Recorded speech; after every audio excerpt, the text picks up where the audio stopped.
Q news అందించే అవకాశాన్ని సద్వినియోగం చేసుకోండి. సమస్య ఎక్కడున్నా నేనున్నానంటూ ధైర్యంగా ప్రశ్నిస్తూ రాజకీయాల పట్ల అవగాహన కలిగిన అనుభవం గల రంగారెడ్డి హైదరాబాద్ రిపోర్టర్లు కావాలను సంప్రదించవలసిన నెంబర్లు 8688960884. ఘోరం జరిగితే ఆత్మహత్య చిత్రీకరిస్తారా? నేరాన్ని ఉదయం గుర్తిస్తే ఎఫ్ఐఆర్ రాత్రికి నమోదు చేశారా?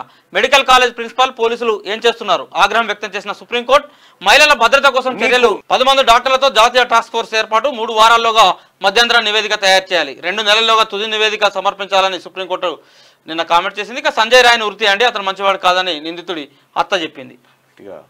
జడ్జీలు తీర్పుల్లో ప్రవచనాలు చెప్పొద్దు. ఓ లైంగిక దాడి కేసులో కోల్కతా హైకోర్టు తీర్పును పక్కన పెట్టిన సుప్రీంకోర్టు జడ్జిమెంట్లు ఎలా రాయాలో కూడా కోర్టులకు ఆదేశాలు ఇస్తా ఉన్నది.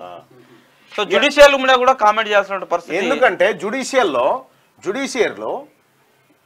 ఈ అడ్వకేట్ ఏది వీళ్ళను జడ్జీల నియామకం ఎందుకు నేరుగా జరగాలి? ఇంత సుప్రీంకోర్టు మహిళల పైన జరుగుతున్న ఘోరాలు మహిళలని చెప్తా ఉన్నారు కదా. నీ సుప్రీంకోర్టులో 33% మంది జడ్జీలు ఉన్నారా? చూపెట్టు. ఉన్నారా? ఎగ్జాక్ట్లీ. నీ హైకోర్టులో 33% మంది మహిళలు ఉన్నారా? ఎందుకు ఇంప్లిమెంట్ చేయరాడా? మీరు ప్రవచనాలు చెప్తారు ప్రజలకు, ఇట్లా ఉండాలి అట్లా ఉండాలని ప్రవచనాలు చెప్తా ఉన్నారు. నీ సుప్రీంకోర్టులో వద్దా, మన హైకోర్టులో వద్దా 33% మంది మహిళా జడ్జిలు ఉండకూడదా? మహిళా జడ్జి మహిళల పైన జరుగుతున్న ఘోరాల పైన మహిళా జడ్జి విచారించకూడదా? ఎగ్జాక్ట్లీ. చెప్పురు. ఇది మీ కాడనే న్యాయం సరిగా లేదు. మళ్ళీ వీళ్ళ ఎంపిక ఇక్కడ పుంజాల శివశంకర్ గారు ఆయన పుస్తకంలో రాసుకున్న కేంద్ర న్యాయశాఖ మంత్రి ఆయన రాసుకున్న ఒక మాట చూపిస్తా.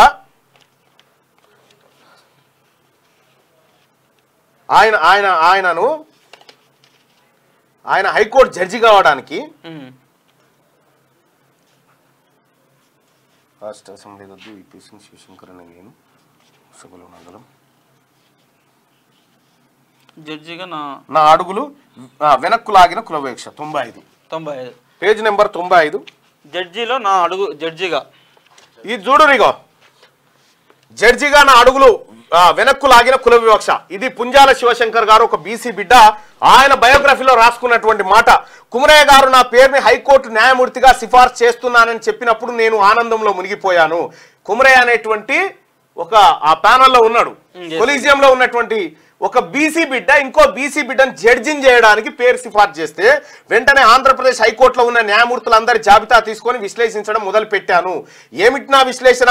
ఎవరెవరు ఏ మాసాల్లో పదవి విరమణ చేయాల్సి ఉంటుంది, మొత్తం అందరి పదవి విరమణ తేదీలు తెలిసిపోయాయి. అప్పుడు లెక్క వేశాను. ఇప్పుడు నా వయసు 41. ఈ జాబితాలో ఉన్న న్యాయమూర్తుల్లో అత్యంత జూనియర్ న్యాయమూర్తి పదవి విరమణ చేసే నాటికి నా వయసు 52 అవుతుంది. అంటే ఇంకా చాలా పదవి కాలం ఉండగానే నాకు ప్రధాన న్యాయమూర్తి పదోన్నతి పొందే అవకాశం లభిస్తుంది. అప్పుడు హైకోర్టు ప్రధాన న్యాయమూర్తి హోదాలో నేను 10 ఏళ్ల పాటు పనిచేయవచ్చు.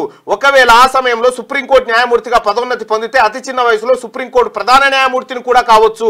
అప్పుడు ఇంకా ఎక్కువ కాలం పదవిలో ఉంటాను. అంటే నా సంతృప్తి మేరకు నా పదవికి నేను న్యాయం చేసే అదృష్టం లభిస్తుందని నేను భావించాను. అప్పటికి మరికొన్ని మాసాలు గడిస్తే నాకు 42 ఏళ్లు నిండుతాయి. అలాంటి సమయంలో ఈ సిఫార్సు వెళ్ళింది. రాష్ట్ర ప్రభుత్వం ఈ జాబితాని యథాతథంగా సుప్రీంకోర్టు ఆమోదానికి పంపింది. హైకోర్టులో చాలా మంది సీనియర్ అధికారులు నాకు చెప్పిన దాన్ని బట్టి రాష్ట్ర ప్రభుత్వం పంపిన జాబితాని సుప్రీంకోర్టు ఎలాంటి అభ్యంతరాలు లేకుండా ఆమోదించడం పరిపాటి. హైకోర్టు ఒకసారి జాబితా తయారు చేసి పంపాక వాటిలోంచి ఏ ఒక్క పేరునైనా సుప్రీంకోర్టు తిరస్కరించడం అనేది అరుదైన విషయం. ఆ పరిణామమే నేను ఈ విశ్లేషణ అంతా చేయడానికి ప్రేరణనిచ్చింది. కానీ జరిగింది వేరు. సుప్రీంకోర్టు ఆమోదించిన జాబితాలో అందరి పేర్లు ఉన్నాయి, ఒక్కటి తప్ప. ఆ ఒక్కటి పి శివశంకర్, పుంజాల శివశంకర్. ఎందుకు ఇలా జరిగింది? తర్వాత కుమరయ్య గారి ద్వారా నాకు తెలిసింది ఏంటంటే ఇతను ఇంకా 40వ పడిలోనే ఆరంభంలోనే ఉన్నాడు కదా, న్యాయమూర్తి అవడానికి అతనికి ఇంకా చాలా వయసు ఉంది అని సుప్రీంకోర్టు ప్రధాన న్యాయమూర్తి అభిప్రాయపడ్డారట. ఒక ఏడాది తర్వాత కుమరయ్య గారి తర్వాత హైకోర్టు ప్రధాన న్యాయమూర్తిగా వచ్చిన నరసింహం గారు కూడా నన్ను పిలిచారు, మర్యాద చూపించారు. శివశంకర్ నేను మీ పేరును హైకోర్టు న్యాయమూర్తి పదవికి సిఫార్సు చేస్తున్నానని మళ్ళీ చేసిండు ఆయన. నేను ధన్యవాదాలు చెప్పాను. కానీ నా అనుమానం నన్ను వెంటాడుతుంది. అందుకే అడిగాను, సార్ ఇప్పుడు నా వయసు 42. గతంలో లాగా నా వయసు చూపించి మీ సిఫార్సును తిరస్కరిస్తారేమో. అయితే గతంలో అప్లై చేసిన దాంట్లో ఆయన శివశంకర్ రెడ్డి అని లేదు కాబట్టి వెనక్కిపోయింది. అదే 41 సంవత్సరాలు ఉన్న రెడ్డి గారికి ఇచ్చేసారు. కానీ నా అభిప్రాయంతో ప్రధాన న్యాయమూర్తి నరసింహం గారు ఏకీభవించలేదు. నీదంతా వట్టి అనుమానం అయ్యేలా ఉండదు అని చెప్పిండు. కానీ అప్పటికే హైకోర్టులో ప్రచారంలో ఉన్న ఒక విషయం ఏమిటంటే నా పదోన్నతికి అడ్డం పడుతున్న సుప్రీంకోర్టు న్యాయమూర్తి పింగ్లే జగన్మోహన్ రెడ్డి గారు. ఆయన 1969లో సుప్రీంకోర్టు న్యాయమూర్తి అయ్యారు. ఆయన విషయంలో ఈ పుకార్లు నమ్మడానికి నాకు కారణం ఉంది. నేను నా పేరులో రెడ్డి పదం తొలగించడానికి అప్లై చేసుకున్నప్పటి నుంచి ఆయన నా పట్ల విముఖంగా ఉన్నారు. రైట్, ఇంకా ఏమైనా కారణాలు ఉన్నాయేమో తెలియదు, కానీ ఎప్పుడెప్పుడు ఏ విషయం మీద మేమిద్దరం ముఖాముఖి మాట్లాడుకోవాల్సి వచ్చినా ఆయన నా వాదన పట్ల ప్రతికూలంగా స్పందించేవారు. ఈ ప్రతికూల స్పందన వ్యవహారం ఎంత దూరం వెళ్ళిందంటే చివరికి ఆయన నన్ను ఇండియన్ లా జర్నల్ కి సంపాదకుడిగా రాజీనామా చెయ్యాలని పట్టుబట్టేదాకా వచ్చింది. ఇంకా అక్కడితో ఆగలేదు. 1973లో అలాగే జరిగింది. నా పేరును హైకోర్టు న్యాయమూర్తి పదవికి ప్రధాన న్యాయమూర్తి గోపాలరావు ఎగ్గోటే సిఫార్సు చేశారు. నేను ఎప్పటిలాగే ఎందుకు సార్ ఇది జరిగేదా పెట్టేదా అంటూ నా అపనమ్మకాన్ని మళ్ళా బయట పెట్టని ఆయన పంపించారు. రాష్ట్ర ప్రభుత్వం నుంచి కూడా సుప్రీంకోర్టుకు వెళ్ళింది, చివరికి తిరస్కరించబడింది.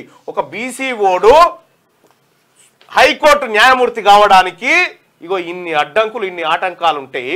ఇక్కడ బీసీలకు సంబంధించి హైకోర్టులో అడిషనల్ అడ్వకేట్ జనరల్ లేడు. బీసీ న్యాయవాదులారా, బీసీ సోదరులారా, ఇగో ఇది మన పరిస్థితి. ఈ మాట్లాడకపోతే, మనం చర్చ పెట్టకపోతే, మనం మన ప్రజల కోసం ఏది ఒక గంట సేపు కేటాయించకపోతే ఏం న్యాయం చేస్తాం? చచ్చిపోయినాక చేస్తామా?